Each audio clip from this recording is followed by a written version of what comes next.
TVN 24 news নেটওয়ার্কের নিয়মিত আয়োজন টিভিএন অ্যানালিসিস অনুষ্ঠান থেকে আপনাদের সবাইকে স্বাগত জানাচ্ছি। আমি রানা আহমেদ। সুপ্রিয় দর্শক, আপনারা এই মুহূর্তে যারা ঘরে টেলিভিশন সেটের সামনে বসে এই অনুষ্ঠানটি দেখছেন, কিংবা আর একটু পরে টেলিভিশন সেটের সামনে বসে আপনাদের এই প্রিয় অনুষ্ঠানটি উপভোগ করবেন, কিংবা এই মুহূর্তে যারা ফেসবুক লাইভে ঢুকেছেন অথবা আরেকটু পরে ফেসবুক লাইভে ঢুকবেন, কিংবা আরও পরে যারা ইউটিউবে অনুষ্ঠানটি দেখবেন, তাদেরকেও আগাম স্বাগত জানিয়ে রাখি। সুপ্রিয় দর্শক, আজকে আমরা ইমিগ্রেশন নিয়ে কথা বলবো। ইমিগ্রেশনের এই যে নাই বা আতঙ্কের ভেতরে একটি বড় ধরনের সুসংবাদ আমরা দিতে চাই, বিশেষ করে যারা F4 ক্যাটাগরির, ফ্যামিলি ক্যাটাগরির, F4 ক্যাটাগরি, ভাই বোন ক্যাটাগরির ইন্টারভিউয়ের তারিখ অসম্ভব খুব দ্রুত গতিতে এগিয়েছে, এই বিষয়টি আজকে আমরা সুসংবাদ হিসেবে বলতে চাই। কারণ দীর্ঘদিন ধরে, প্রায় 1 বছর ধরে প্রায় একই জায়গায় পড়েছিল। 3-4 মাস পরে 7 দিন 10 দিন এগোয়, তারপরে আবার 3-4 মাস একই জায়গায় থাকে, কিন্তু এইবার একসাথে এগিয়েছে 5 মাস। সুতরাং এটি একটি বড় ধরনের সুসংবাদ। F4 ক্যাটাগরিতে যারা অপেক্ষা করছেন দিনের পর দিন, তাদের জন্য কিছুটা হলেও আশার আলো তারা দেখতে পাচ্ছেন। এরপরেও যদি আমরা সময় পাই, আমরা অ্যাসাইলাম আবেদনের যে কোনো ভুলে বাতিল হবে আপনার আবেদন, বিশেষ করে I-589 এই ফর্মটি যদি যথাযথভাবে পূরণ না করা হয়, তথ্য যদি না দেওয়া হয়, সেটি সাম্প্রতিক সময়ে যে অ্যাফিলিয়েট ইমিগ্রেশন জাজ দ্বারা যে রায়টি এসেছে সেটার প্রেক্ষাপট আজকে আমরা আলোচনা করব। সুতরাং যারা অ্যাসাইলাম আবেদন করবেন, একেবারে আবেদনের সময় পুঙ্খানুপুঙ্খভাবে কোনো রকম ভুল ত্রুটি থাকা চলবে না। যদি থাকে, আপনার আবেদন বাতিল হয়ে যাবে, খারিজ হয়ে যাবে। সুতরাং বিষয়টি অত্যন্ত গুরুত্বপূর্ণ। সুপ্রিয় দর্শক, এর বাইরেও আপনাদের তো ইমিগ্রেশন বিষয়ে নানান প্রশ্ন থাকবেই, থাকাটাই স্বাভাবিক। সেই প্রশ্নগুলো করবার জন্য আমাদের টেলিভিশন স্ক্রিনে যে টেলিফোন নম্বরটি ভেসে উঠেছে, তারপরও আমি বলে দিচ্ছি 646-307-9828 এই নম্বরে ফোন করতে পারেন, কিংবা যাদের ফোন করতে একান্তই অসুবিধায় তারা ফেসবুকেও প্রশ্ন রাখতে পারেন। আমরা সবগুলো প্রশ্নের উত্তর দেওয়ার চেষ্টা করব। আর ইত্যকার এই সমস্ত বিষয়ে আলোচনা করবার জন্য আমাদের স্টুডিওতে উপস্থিত হয়েছেন আমাদের সকলের প্রিয়জন, প্রিয় মানুষ, প্রিয় মুখ, প্রিয় অ্যাটর্নি মাহফুজুর রহমান। অ্যাটর্নি মাহফুজুর রহমান, আপনাকে স্বাগত। ধন্যবাদ জানা ভাই, এবং ধন্যবাদ টিভিএন 24-কে আমন্ত্রণ জানানোর জন্য। আপনাকেও অসংখ্য ধন্যবাদ যে কর্মব্যস্ততা উপেক্ষা করে আমাদের স্টুডিওতে এই রাত্রের বেলা উপস্থিত হয়েছেন এবং গুরুত্বপূর্ণ বিষয় নিয়ে আজকে আমরা আলোচনা করতে চাই। প্রথমেই আপনার কাছে যে কথাটি জানতে চাই, বললামই যে ইমিগ্রেশনে, বিশেষ করে পারিবারিক ফ্যামিলি বেসড যে ইমিগ্রেশন রয়ে গেছে, F1, F2A, F2B, F3, এগুলো তো এর আগের থেকেই কিছুটা একটা সহনীয় পর্যায়ে ছিল, কিন্তু F4 ক্যাটাগরি এটা একেবারে সহ্যের বাইরে ছিল। একেবারে ডেটটা এগুচ্ছিলই না, যেটা আমি বলেছি যে কখনো 10 দিন 5 দিন এগোতো, আবার 3-4 মাস টাকা হয়ে থাকতো। এইবার একবারে এগিয়েছে প্রায় 5 মাস। এই বিষয়টি নিয়ে আপনার কাছ থেকে একটু এই সুসংবাদ, একটু বিস্তারিত ব্যাখ্যা আপনার কাছে চাচ্ছি, অ্যাটর্নি মাহফুজুর রহমান। ধন্যবাদ জানা ভাই। এটা অবশ্যই একটা সুসংবাদ বলা যেতে পারে। যারা ইমিগ্রেশন প্রত্যাশী আমেরিকাতে ভাই বোন ক্যাটাগরিতে, এটা কিন্তু 5 মান্থস জাম্প করেছে বলা যেতে পারে গত মাস থেকে, যেটা আপনার জুলাই থেকে এখন বর্তমানে সেটা জানুয়ারি 2008-এ, পয়লা আগস্ট 2007 ছিল। হ্যাঁ, ফাইনাল অ্যাকশনের যে ডেট, সেটা বলা যেতে পারে যে খুবই একটা আশার আলো দেখিয়েছে। সো এই জিনিসটা আসলে ডিপেন্ড করে প্রতিটা অর্থ বছরে কি পরিমাণ ভিসা ইস্যু করে আপনার স্টেট ডিপার্টমেন্ট। কারণ আপনি এটার নিয়মটা হচ্ছে সারা বিশ্ব থেকে এই F4 ক্যাটাগরি কিন্তু ম্যাক্সিমাম ক্যাপ হচ্ছে 65,000, রাইট? আপনি জানেন নিশ্চয়ই এটা। তো এটা প্রতি বছর 65,000 তারা অ্যালাউড ভিসা ইস্যু করার জন্য। সো এটা কিন্তু টাইম টু টাইম তারা আবার একটা টেম্পোরারিও একটা ক্যালকুলেশন করে। যদি এই যে আমরা বিগত মাসগুলোতে দেখেছি যে তারা অ্যাডভান্স হচ্ছে না, যে উপাত্ত আছে, এতে দেখা যাচ্ছে যে ফিউচারে যে আরো অর্থ বছরে যে টাইমটা আছে, যেমন অর্থ বছর শুরু হয় অক্টোবর থেকে, সেপ্টেম্বরের মধ্যে ওরা বিগত যে 6 মাসে কি পরিমাণ ভিসা ইস্যু করেছে, এবং যদি দেখে যে না এনাফ ভিসা ইস্যু করেনি, এখনো তারা হাতে আরো ভিসা ইস্যু করার মতো ওরকম যে সংখ্যা আরো তারা ক্যাপচার করতে পারবে, সেই হিসেবে কিন্তু তারা অ্যাডভান্সটা করে। তো এটা বলা যেতে পারে যে তাদের পারফরমেন্সের উপর ডিপেন্ড করে তারা কি পরিমাণ আপনার ভিসা তারা অলরেডি ইস্যু করেছে এবং কতটুকু তারা আপনার প্রায়োরিটি ডেট কভার করেছে সেটার উপর বেস করে কিন্তু এই আপনার টাইমটা নির্ভর করে। তো অবশ্যই বলবো এটা একটা আশার আলো যে আপনার বেশ ভালোই এগিয়েছে। আশা করি অনেক নতুন ইমিগ্রেন্ট তারা প্রসেসিং শুরু করতে পারবে এবং ইন্টারভিউ ডেট পাবে খুব সুন। সুপ্রিয় দর্শক, নিশ্চয়ই খুশি হয়েছেন আপনারা। আমরা স্ক্রিনও বারবার দেখাচ্ছিলাম যে কোনটা অর্থাৎ F1, F2, F2B, F3, F4 কত মানে পর্যন্ত চলছে, ফাইনাল অ্যাকশনটা কত চলছে, তারপর আবার মুখে বলে দিই। F1 15 মার্চ 2016, F2A 1 জানুয়ারি 2022, F2B 22 জুলাই 2016, F3 1 এপ্রিল 2011 এবং F4 যেটা আমরা বললাম এখন জানুয়ারি 2008। তো এটা তো আমরা ফাইনাল অ্যাকশন গেল, যেটা ডেট গেল। এক্ষেত্রে ফাইলিং যেটা family date for filing sponsored visa application, এক্ষেত্রেও তো কিছুটা এগিয়েছে, এটা যদি আপনি এটিও বেশ ভালো অ্যাডভান্স হয়েছে। যেমন বিশেষ করে F4 ক্যাটাগরি সেটিও অ্যাডভান্স হয়েছে, যেমন এপ্রিল 2008 চলে গেছে, মাসখানেক এগিয়েছে। এবং অন্যান্য ক্যাটাগরিও কিন্তু বেশ একটা ভালো পুশ হয়েছে। আশা করা যায় যে ফিউচারে যদি এভাবে চলমান থাকে, আশা করা যায় যে একটু হলেও একটা আশার আলো দেখা যাবে যারা তাদের রিলেটিভদেরকে ইমিগ্রেন্ট করতে চায় দেশে। তো একটা সহনীয় রিজনেবল টাইমের মধ্যে যেন আসতে পারে সেইভাবে সবারই একটা আকাঙ্ক্ষা থাকে। আশা করি সেটা পূর্ণ হবে।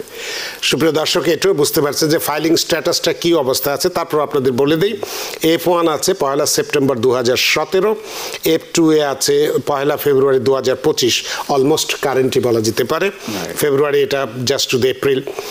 F2B আছে 1 জানুয়ারি 17, F3 আছে 22 জুলাই 2012 এবং F4 যেটা গত মাসেও ছিল, মানে এপ্রিল মাসে ছিল, মানে এই চলতি মাসেও যেটা এপ্রিল 2008 ছিল, সেটা 1 জানুয়ারি 2008 হয়েছে, অর্থাৎ এটাও 2 মাস এগিয়েছে। এটাও একটা সুখবর। তো এক্ষেত্রে আপনার কাছে একটু জানতে চাইবো যে বিশেষ করে ফাইনাল অ্যাকশনের ক্ষেত্রে এটা আমরা প্রযোজ্য, যে আমরা তো দেখছি যে 1 জানুয়ারি 2008 এটা ফাইনাল অ্যাকশন এসছে। তো এই যারা আছে তারা কবে নাগাদ এই যদি ডিকিউ যেটা আমরা বলি ডকুমেন্টারি কোয়ালিফাই যারা করছে, সেটা কত সালের মধ্যে হলে তারা এখন ইন্টারভিউর জন্য যেতে পারবে?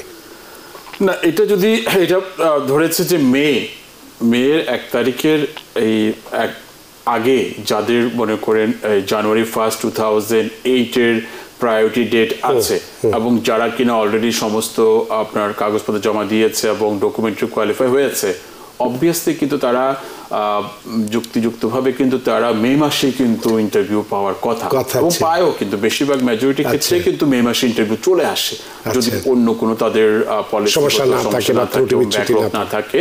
তো আশা করা যায় যে এই মে মাসের 1 তারিখের পরেই যাদের জানুয়ারি 2008 এর আগে যাদের প্রায়োরিটি ডেট ছিল এবং তারা ডিকিউ হয়ে বসে আছে, তাদের কিন্তু খুব ভালো সম্ভাবনা আছে মে মাসেই তারা ইন্টারভিউ পেয়ে যাওয়ার, মানে সামনের মাসের মধ্যেই তারা ইন্টারভিউ পেয়ে যেতে পারে। সুপ্রিয় দর্শক, নিশ্চয়ই এটি আপনাদের জন্য যারা এই সময়ের মধ্যে অবস্থান করছেন তারা একটু স্বস্তির নিঃশ্বাস ফেলতে পারবেন, আশার আলো দেখতে পারবেন যে খুব শীঘ্রই আপনার আত্মীয় স্বজন সে যারাই থাকুক এখানে, ভাই বোন ইত্যাদি ইত্যাদি, যাদের সঙ্গে দেখা করার জন্য উদ্গ্রীব হয়ে আছেন এবং আপনার এই আমেরিকাতেও যারা ভাই বোনরা আপনার জন্য আবেদন করেছে তারাও অধীর আগ্রহে আপনাদের জন্য অপেক্ষা করছেন, কবে আসবেন, কবে বসবেন, কবে একসাথে খাবেন ইত্যাদিতে। তাদের জন্য নিশ্চয়ই এটা একটি সুখবর। অবশ্যই এটা আমরা বলবো এবং আশা করি যে ভবিষ্যতে আরও সুখবর আপনাদের জন্য অপেক্ষা করছে। তো আমরা এই বিষয়টি আপডেটটা দিলাম আমাদের ইমিগ্রেশনের এই F4 বা ফ্যামিলি ক্যাটাগরি বা ফ্যামিলি বেসডের ফাইনাল অ্যাকশন কি আছে। এখন একটু আমরা আলোচনা করতে চাইব যেটা আর একটি গুরুত্বপূর্ণ বিষয়, এটিও একটি যে অ্যাসাইলাম আবেদন আমরা অনেকেই করে থাকি, কিন্তু অনেকেরই আবেদন প্রত্যাখ্যান হয়। কেন প্রত্যাখ্যান হয়? বিশেষ করে যে ফর্মটির কথা আমরা বললাম I-589, এখানে যেহেতু প্রায় দেখা যায় যে অনেক ভুল ত্রুটি থাকে, সেই ভুল ত্রুটি থাকার কারণে আমরা দেখেছি যে অনেক ক্ষেত্রে খুব সাম্প্রতিককালে US ডিপার্টমেন্ট অফ জাস্টিসের একটি রায় এসেছে 17ই মার্চ অর্থাৎ গত মাসে, ঠিক আজকে 1 মাস আগে, 1 মাস আগে যে রায় এসেছে সেখানে স্পষ্টভাবে বলা হয়েছে যে এখানে যেটা বলা হয়েছে যে সম্প্রতি ইমিগ্রেশন আপিল বোর্ড থেকে একটি মামলা রায় হয়েছে, বলা হয়েছে যদি কোনো আশ্রয় প্রার্থী যথাযথভাবে I-589 ফর্ম পূরণ না করে তাহলে ইমিগ্রেশন বিচারক তার আশ্রয় আবেদন বাতিল এবং পরিত্যক্ত ঘোষণা করতে পারবেন। এটা আমরা ইংরেজিটা বাংলা করেছি।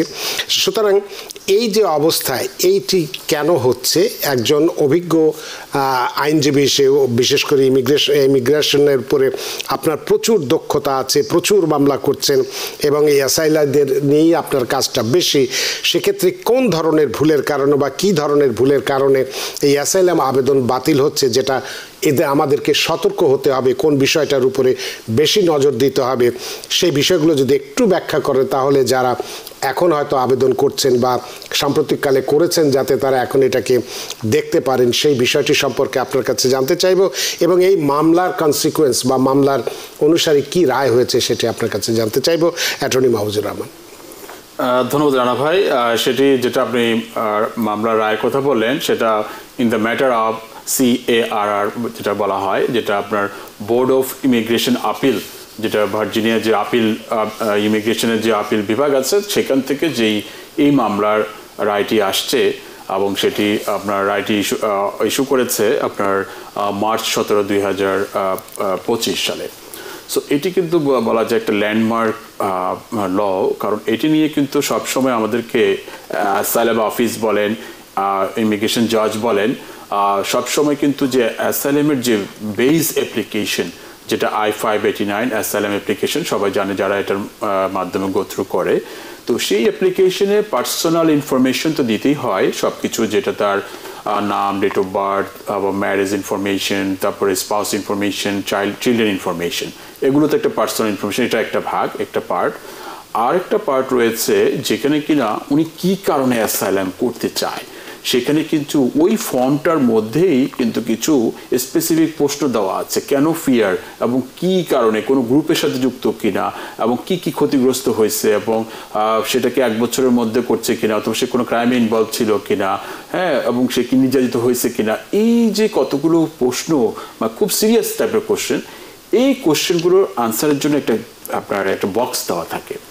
তো প্রায়শই দেখা যায় যে অনেক আপনার ল ফার্ম বলেন অথবা অনেকে ইন্ডিভিজুয়ালি ফাইল করে, দেখা যায় যে প্রস্তুত থাকে না যে ওই প্রশ্নগুলো আনসার ফাইল করার সময় অনেক সময় দেখা যায় যে 1 বছর টাইম পেরিয়ে যাচ্ছে, তখন বেশিরভাগ ক্ষেত্রে অনেক সময় দেখা যায় যে বক্সগুলো খালি রাখে, আনসার দেয় না, ইয়েস দিয়ে শেষ, আর কিছু লেখে না, অথবা লেখে যে অ্যাটাচ স্টেটমেন্ট, অথবা লেখে যে statement will be provided letter on. এই জিনিসটা কিন্তু ফাইন্ড আউট করেছে কেস লর আলোকে। এখন থেকে কিন্তু ইচ্ছা করলে ইমিগ্রেশন জাজ চাইলে ওই অ্যাপ্লিকেশনটিকে অ্যাবান্ডেন্ট এবং সেটা আপনার বাতিল করে দিতে পারে, রিসিন্ড করে দিতে পারে অ্যাপ্লিকেশনটা, যদি না ওই বক্সে যদি যা কিছু তথ্য আছে না দেওয়া হয়, ইয়েস যদি দিয়ে থাকে সেটার এক্সপ্লেনেশন দিতে হবে। ফর এক্সাম্পল, যে have you ever been member of any group, হ্যাঁ বলতে হবে যে আমি অমুক গ্রুপের সাথে যুক্ত ছিলাম, অমুক তারিখে আমি জন্মগ্রহণ করেছি, যে 3-4 লাইন যতটুকু পারা যায় ওই বক্সটা ফিল আপ করতে হবে। তো ওইটাই যে এখন ওই জাজমেন্টের মাধ্যমে যেটা বলা হয়েছে যে কোনো অ্যাপ্লিকেন্ট যদি ওই অ্যাপ্লিকেশন ফর্মটা কারেক্টলি যদি ওই আনসারগুলো না দেয়, তাহলে ইমিগ্রেশন জাজ তাকে একটা হয়তো রিজনেবল টাইম তাকে দিবে যে এটা তুমি ফিল আপ করো নি, ফিল আপ করো, 30 ডেজ দিবে, 60 ডেজ দিবে। এরপরেও যদি সে ফিল আপ করে না আসে, তখন কিন্তু সরাসরি কেসটা কিন্তু তার অ্যাসাইলাম কেস ওই পয়েন্টেই এটা আপনার অ্যাবান্ডেন্ট ঘোষণা করে তাকে ডিপোর্টেশন অর্ডার দিতে পারে। খুব কেয়ারফুল থাকতে হবে কিন্তু। তো সেই ক্ষেত্রে যারা এটার প্রক্রিয়ার মধ্যে আছে, অবশ্যই তাদের যারা এখনো I-589 ব্যবস্থা আছে আপডেট করে as soon as possible যেন এটা ইমিগ্রেশন কোর্টে জমা দেয়। এবং এটা কিন্তু যেহেতু বোর্ড অফ ইমিগ্রেশনের রায়, সেটা কিন্তু USCIS এর অফিসারও কিন্তু এটা এখন এনফোর্স করা শুরু করেছে। কেউ যদি affirmative asylum immigration officer USCIS এ জমা করে এবং সিমিলার সিচুয়েশন তারা ওয়েতে ফাইল করে, সিমিলার ওয়েতে যে বক্স খালি রাখলো অথবা বললো যে পরে দিব, অথবা বললো যে অ্যাটাচ স্টেটমেন্ট কিছু লিখলো না, তাহলে কিন্তু ওটা রিজেক্ট করবে অ্যাসাইলাম অফিসার। তো অতএব যারাই অ্যাসাইলাম অ্যাপ্লিকেশন করবে এবং I-589 ফর্মটার ওই যে বক্সগুলো আছে এটা কিন্তু কমপ্লিশন করতে হবে। এবং এখানে ওই রায়ে কিন্তু আরেকটি কথা বলা আছে যে অ্যাটাচ স্টেটমেন্ট বললেও কিন্তু এটা ডিফেক্টটা কিউর হবে না। কারণ যেটা বলা হচ্ছে যে ওই স্টেটমেন্টটা কিন্তু টেকনিক্যালি অ্যাসাইলাম অ্যাপ্লিকেশনের পার্ট হিসেবে কাউন্ট হয় না। যদি কোনো কেউ আপনার অ্যাডামডাম দেয়, যে ডিটেলস স্টেটমেন্ট দেয়, স্টিল কিন্তু এটা কিউর হবে না। অতএব যে ফাইনাল কথা হচ্ছে যে অবশ্যই যারা অ্যাসাইলাম অ্যাপ্লিকেশন করবে, যেটা I-589 ফর্মটা আছে, ওখানে পার্ট বি এবং সিতে যে কোশ্চেনগুলো আছে, যদি কেউ ওখানে ইয়েস দেয়, অবশ্যই তাকে সেটার এক্সপ্লেনেশন দিতে হবে ওই ঘরের ভিত্তিতে। তো এখানে এই মামলার যে আরেকটি বিষয় আমি দেখলাম বা যেটুকুন পড়লাম, তাতে দেখা গেল যে আপনি যে কথাগুলো বললেন সেটা তো ঠিকই আছে। এল সালভাদরের যে ভদ্রলোক যে আপিল করেছিলেন বা অ্যাসাইলাম আবেদন সিক করেছিলেন, তাকে আপনি যেটা বললেন যে প্রথমবার সময় দিয়েছে, দ্বিতীয়বার দিয়েছে, তৃতীয়বার, চতুর্থবারে যে দেখেছে যে সে তার যে স্টেটমেন্টগুলো ইংরেজি ভাষায় দিয়েছে, স্প্যানিশ ভাষায় দেয়নি, সে কারণে এটাও বাতিল করে দিয়েছে। তার মানে কি এক্ষেত্রে ভাষাও দুটাছে। আমাদের বাংলাদেশের যদি কোনো মানুষ এটা দিতে চায় ইংরেজির সাথে, কি বাংলাও দিতে হবে তাকে? হ্যাঁ, এখানে আরেকটি কথা আছে, যদি কোনো ডকুমেন্ট যদি আপনার ইমিগ্রেশন বিশেষ করে অ্যাসাইলাম প্রক্রিয়া জমা দেয়, সেটা আমাদের যে প্র্যাকটিস ম্যানুয়াল রয়েছে, সেই ম্যানুয়াল অনুযায়ী যদি ফরেন ল্যাঙ্গুয়েজের কোনো আপনার কাগজপত্র আপনি জমা দেন, সেটার অবশ্যই আপনার ইংলিশ তো অবশ্যই দিতে হবে, পাশাপাশি সার্টিফিকেট অফ ট্রান্সলেশনও দিতে হবে, যেটা যে ব্যক্তি এই তার যে নেটিভ ল্যাঙ্গুয়েজ থেকে সেটা ইংলিশ ল্যাঙ্গুয়েজে পরিবর্তন করেছে, ওটার একটা সার্টিফিকেট অফ ট্রান্সলেশন, হ্যাঁ, ওই জিনিসটা দিতে হবে। আদারওয়াইজ ইমিগ্রেশন কোর্ট জাজ কিন্তু যে ডকুমেন্টটা, সে যে স্টেটমেন্টটা দিয়েছে আপনার স্প্যানিশ ল্যাঙ্গুয়েজে, সেটা সে এক্সক্লুড করতে পারে এভিডেন্স থেকে, সেটা কিছুই না, কারণ ওই জাজের পক্ষে তো স্প্যানিশ ভাষা পড়া সম্ভব নয়। এবং যদি ইংলিশও দেয়, এটাকে ইংলিশ করেছে সেটার যদি প্রুফ না দেয়, তাহলে কিন্তু টোটাল ডকুমেন্টটাই কিন্তু যা ইচ্ছা করলে বাতিল করে দিতে পারে। এবং সেটাই দেখা গেছে যে সেখানে তার এই ক্যান্সেলেশন অফ রিমুভাল এটাও খারিজ করে দিয়েছে। তারপরে এটা অভিবাসন বিচারকের কাছে আবার পাঠিয়ে দিয়েছে। শুধুমাত্র এই ত্রুটিটা ছিল, কারণ এই তিনবার এসে অন্যান্য বক্স যেগুলো বললেন সেগুলো পূরণ করেছে, কিন্তু এই বিষয়টি না থাকার কারণে তার পুরো মামলাটি খারিজ করে দিয়েছে। তো সুতরাং এই বিষয়টি নিয়ে বিস্তারিত আপনি বলেছেন। তো এই আমরা আশা করি যে যারা অ্যাসাইলাম বা সিক করতে চান, যারা আবেদন করতে চান, তাদের জন্য বিষয়টা খুবই গুরুত্বপূর্ণ। তো এই বিষয়টি নিয়ে আমরা একটু কথা বলবো। একটি প্রশ্ন নিয়ে নেই ফেসবুকে। AK ফা, তিনি বলছেন, I apply my brother and sister case approved now. My dad is citizen. How he can add my brother or sister case? সেটা যদি এখন প্যারেন্টস মানে ফাদার যদি সিটিজেন হয়, উনি হয়তো বা সিটিজেন হয়েছে, সেকেন্ড অ্যাপ্লিকেশন করতে পারে। তারপর ডিপেন্ড করে যে উনি ব্রাদার সিস্টার ক্যাটাগরিতে কবে আবেদন করেছে, এবং সেটা কিন্তু খুব একটা ভ্যারি করে না, 2-3 বছরের ডিফারেন্স। তারপরে যদি দেখে যে না ওই টাইম ফ্রেম ওটা আরো আগে আসবে, তাহলে হয়তো বাবাও কিন্তু আরেকটা নতুন আবেদন করতে পারে চাইলে। সেক্ষেত্রে কোনো সমস্যা নেই? না, সেটা সমস্যা হবে না। আচ্ছা, আমরা একটু টেলিফোনে যাই, টেলিফোনে দর্শক নিয়ে তারপরে হয়তো এই বিষয়টি প্রশ্ন করবো। সুপ্রিয় দর্শক, কে আছেন টেলিফোনে? দয়া করে নাম পরিচয় বলে আপনার প্রশ্নটি করুন। জি, আসসালামু আলাইকুম। ওয়ালাইকুম আসসালাম। আমি সবুজ বলছিলাম নিউ ইয়র্ক থেকে। আমার দুইটা প্রশ্ন। আমার ফ্যামিলি সহ আমার অ্যাসাইলাম অ্যাপ্রুভ হয়েছিল 2022 সালে। আমি এই প্রশ্নটা যারা মাহফুজ সাহেবের কাছে আগেও করছিলাম, এটা আমার হেল্পফুল হয়েছে।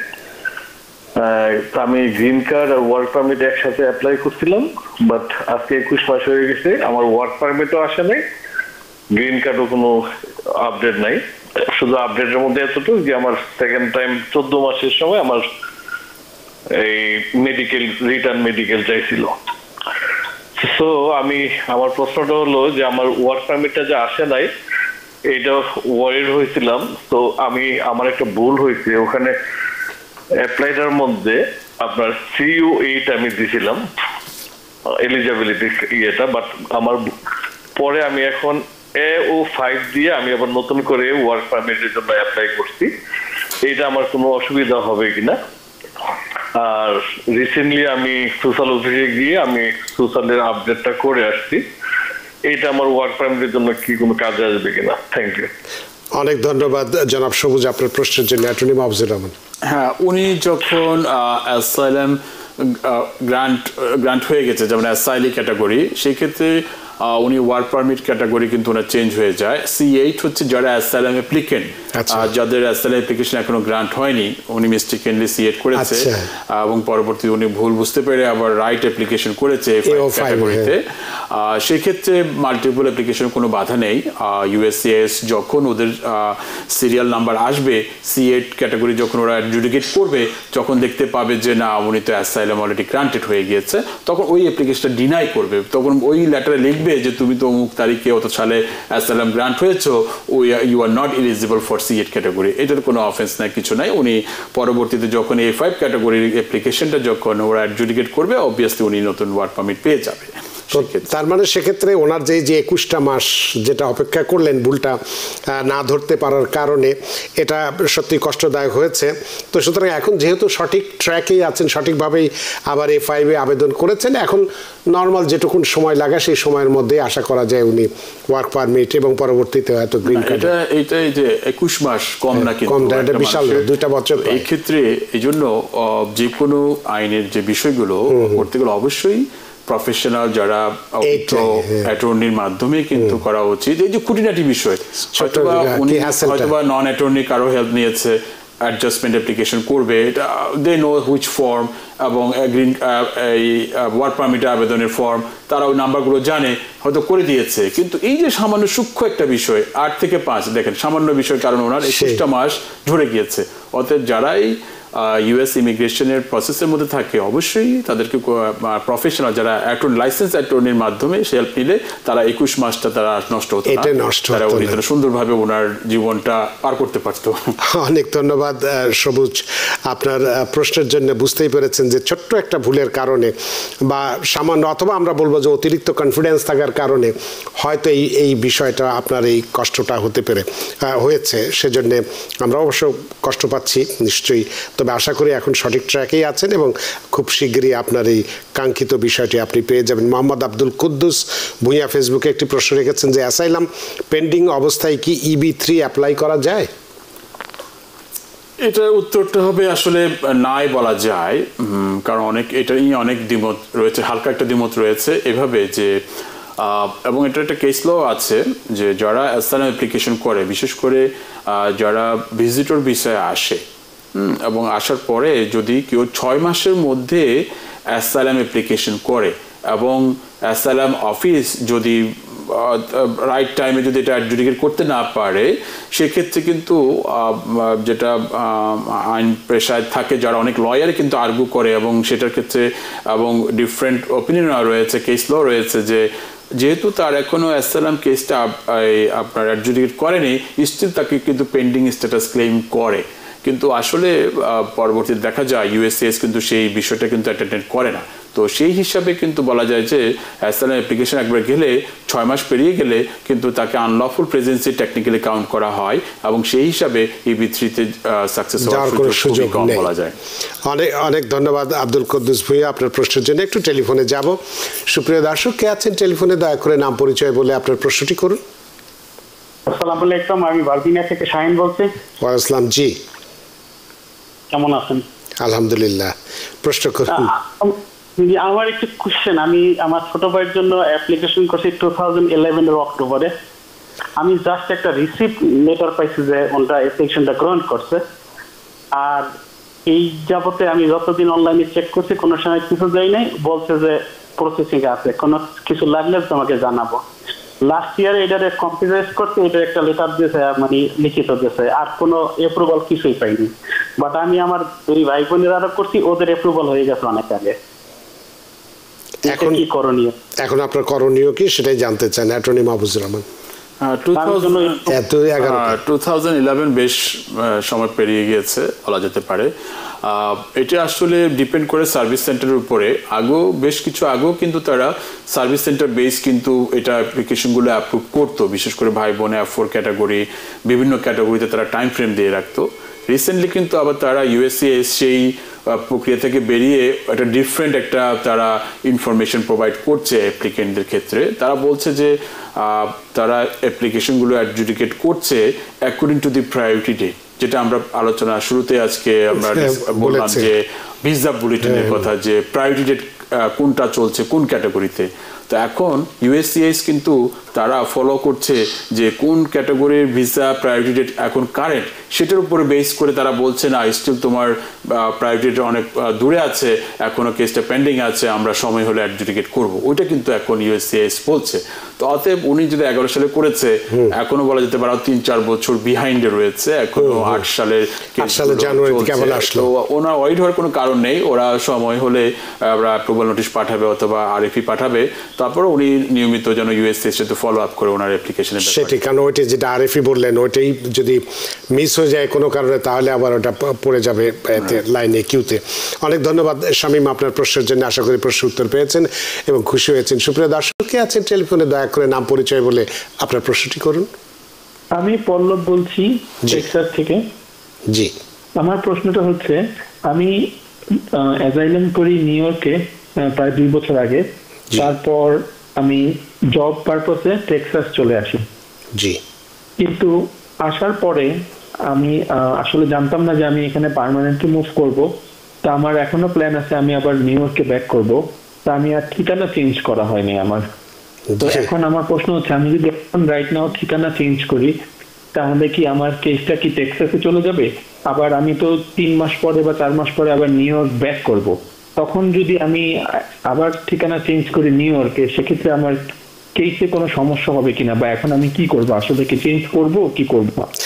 অনেক ধন্যবাদ জনাব পল্লব আপনার প্রশ্নের জন্য। অ্যাটর্নি মাহফুজুর রহমান।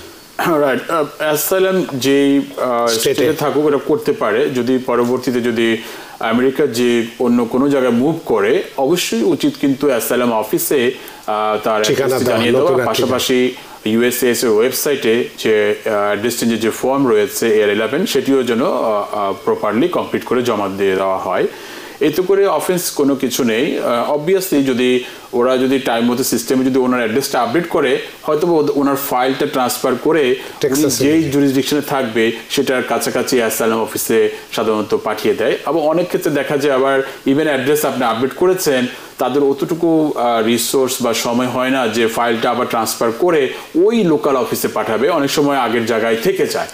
তো উনি বর্তমান সিচুয়েশনের আলোকে বলা যায় উনি যদি অন্য স্টেটে থাকে, ওনার অ্যাসাইলাম অ্যাপ্লিকেশন যদি নিয়োগে থাকে, অবভিয়াসলি উনি ওনার অ্যাড্রেসটা আপডেট করে দেওয়া উচিত। তা না হলে ভবিষ্যতে সমস্যা হয়ে যেতে পারে। উনি যে কোনো সময় একটা বিব্রতকর পরিস্থিতি পড়ে যেতে পারে। ফর এক্সাম্পল, উনি যেখানে কাজ করছে যদি কোনো ভাবে যদি এনফোর্সমেন্ট যেটা আইসের এনকাউন্টার হয়, তখন কিন্তু উনি একটা সমস্যা পড়তে পারে। তখন কিন্তু আইস অবভিয়াসলি ধরে নিতে পারে যে হোয়াই ইউ আর হিয়ার। এরকম অনেকের ক্ষেত্রে হয়েছে যে তোমার কেস নিউ ইয়র্কে, তুমি এখানে কেন why you didn't update your application. তো এতে করে কিন্তু ওনার কিন্তু একটা প্রবলেম আসতে পারে। তাহলে সেক্ষেত্রে উনি যে একটা প্রশ্ন করলেন যে ঠিক আছে উনি করলেন, এতদিন করেননি, এখন করলেন, ধরেন কালকেই করলো, 3 মাস পরে আবার যখন আবার যদি নিউ ইয়র্কে ব্যাক করলে তখন না, আবার কোনো সমস্যা যে প্যানালাইজ করে না যে আগে, তাহলে কি আবার এখানে এসে আবার করতে হবে? যে আমি করতে পারি, এতে কোনো বাধা নেই। যদি টেম্পোরারি সময় থাকে, তারপর রিস্ক থাকবে। উনি যদি চলে আসার প্ল্যান থাকে এবং যদি না করে, হালকা একটা রিস্ক থাকবে। আর যদি উনি করেও দেয়, আবার 3 মাস পরে এসে আবার যদি চেঞ্জ করে, কোনো সমস্যা নেই, তাতে কোনো সমস্যা নেই। বরং বিশ্বাসযোগ্যতা অর্জন করলো যে এই মানুষটি সত্য সবকিছু গোপন রাখে না, কোনো কিছু সব সত্যই বলে। সুতরাং যে যেখানে যখনই গেছে তার আপডেটগুলো বললেন যে বিশ্বাসযোগ্যতা, একটা এখানে জিনিস অ্যাড করি। এটা কিন্তু বিশেষ করে আমরা দেখি যে ইমিগ্রেশন কোর্টেও যে জাজরা, অনেক সময় দেখা যায় অ্যাপ্লিকেন্টরা অ্যাড্রেস থাকে একটা, তার যে রিয়েল যে অ্যাড্রেস সেটি ডিসক্লোজ করে না, অথবা সে নিউ ইয়র্কে তার কেস আছে থাকে আরেক জায়গায়, এবং সে অথবা নিজেকে আর সেটা আড়াল করতে পারে না। ওখানে আপনার লিগালি কাজ করেছে, W2তে কাজ করেছে, ড্রাইভ করেছে, গাড়ি কিনেছে, বাড়ি কিনেছে। এখন হঠাৎ করে ইমিগ্রেশন যখন ফাইনাল হিয়ারিং এর সময় আসলো, তখন সে বলে আমি নিউ ইয়র্কে থাকি, নিউ ইয়র্ক অ্যাড্রেস, কিন্তু আলটিমেটলি গভর্নমেন্ট জেনে গেল যে তুমি আরেক জায়গায় ছিলা, মিশিগান ছিলা, বাফালো ছিলা। এটা কিন্তু সাথে সাথে কিন্তু ইমিগ্রেশন জাজ তার যেই অ্যাডভার্স ক্রেডিবিলিটি বলে, তার আপনি যে বলেন চমৎকার কথা, আপনি কিন্তু রাইট পয়েন্টে টাচ করেছেন যে বিশ্বাসযোগ্যতা, দ্যাটস দ্য মেইন থিং। যে তুমি এসে মিথ্যা কথা বলছো, সুতরাং তুমি তোমার যে অ্যাড্রেস নিয়ে যে লুকোচুরি খেলছো আমাদের সাথে, এতে করে আমি 50% তোমাকে ডিসক্রেডিট আগে করে দিলাম।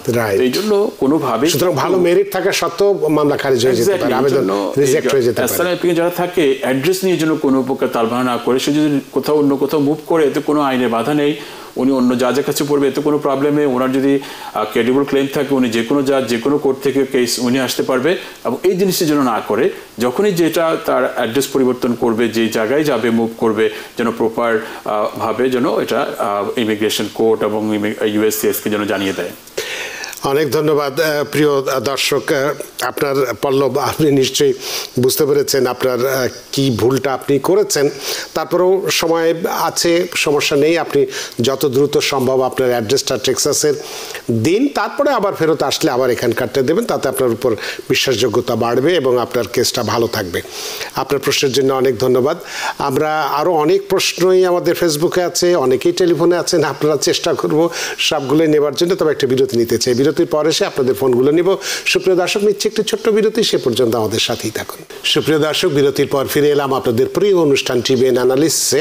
আজকের অতিথি অ্যাটর্নি মাহফুজুর রহমান এবং আপনাদের সাথে রয়েছে আমি রানা আহমেদ। বিরতির আগে বলেছিলাম অনেকেই টেলিফোনে আছেন, আপনাদের ফোনগুলো নেব। সুপ্রিয় দর্শক, কে আছেন টেলিফোনে? দয়া করে নাম পরিচয় বলে আপনার প্রশ্নটি করুন। হ্যালো, আসসালামু আলাইকুম। ওয়ালাইকুম আসসালাম। ভাই, আমি মনির ব্রুকলিন থেকে বলছি।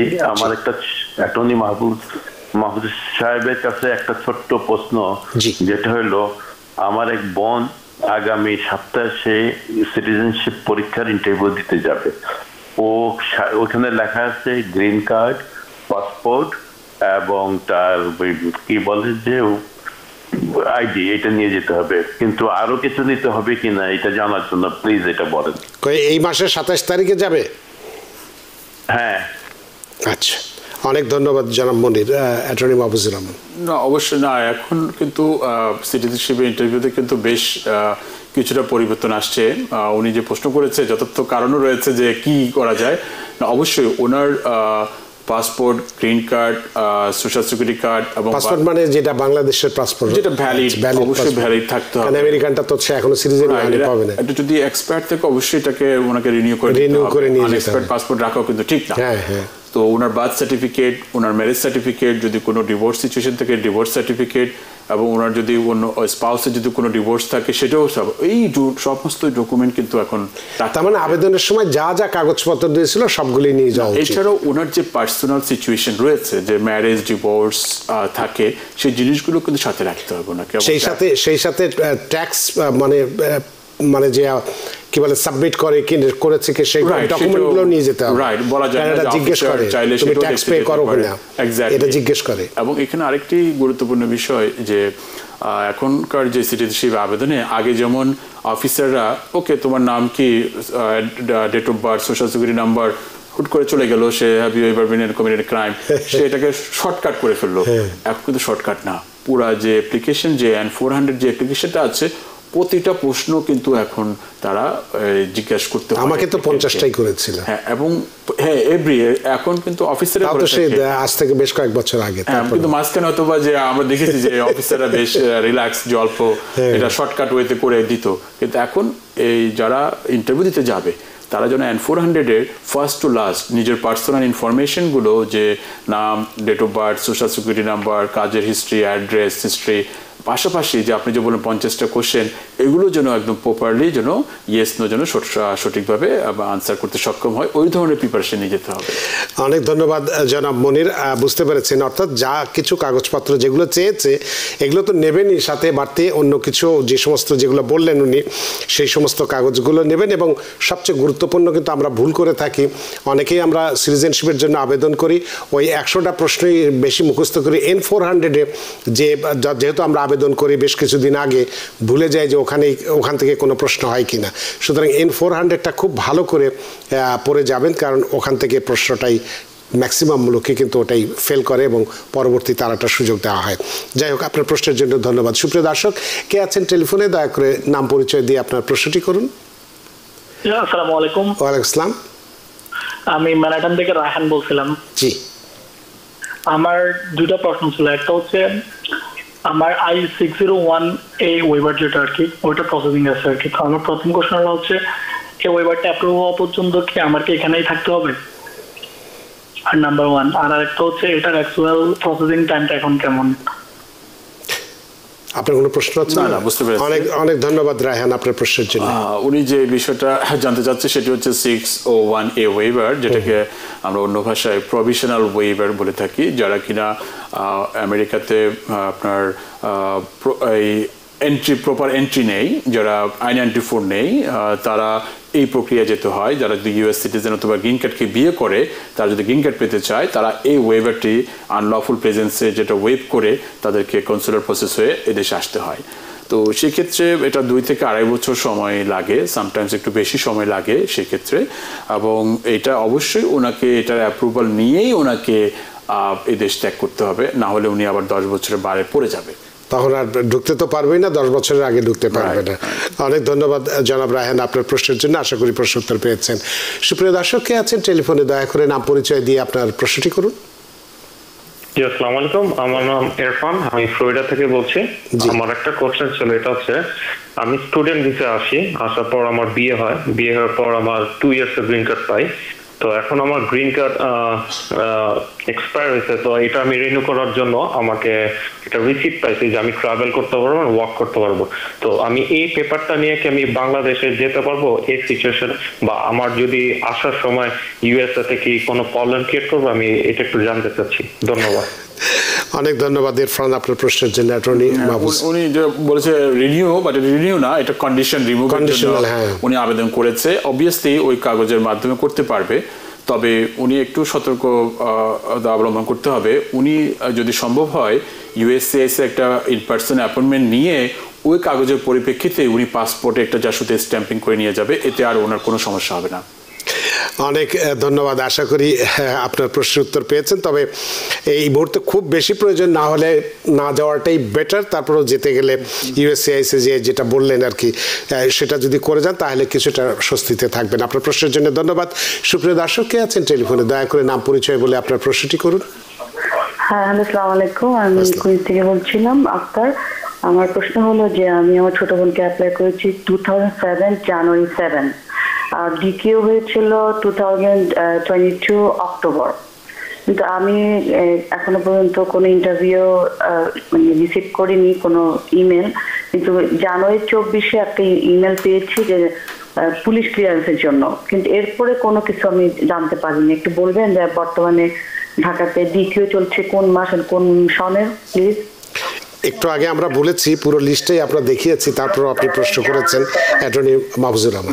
আসলে উনি যেটা জানতে চাচ্ছে যে ডিকিউর সিরিয়াল নাম্বার, আসলে কিন্তু স্টেট ডিপার্টমেন্ট তো ওরকম কোনো চার্ট তারা প্রকাশ করে না, তাদের নিজেদের মধ্যে রাখে যে কোনটা ডিকিউ হলো আগে, অথবা কোন বিষয় তারা নির্ধারণ করে কোন অ্যাপ্লিকেন্টকে আগে তারা ইন্টারভিউ স্কেজুল করবে।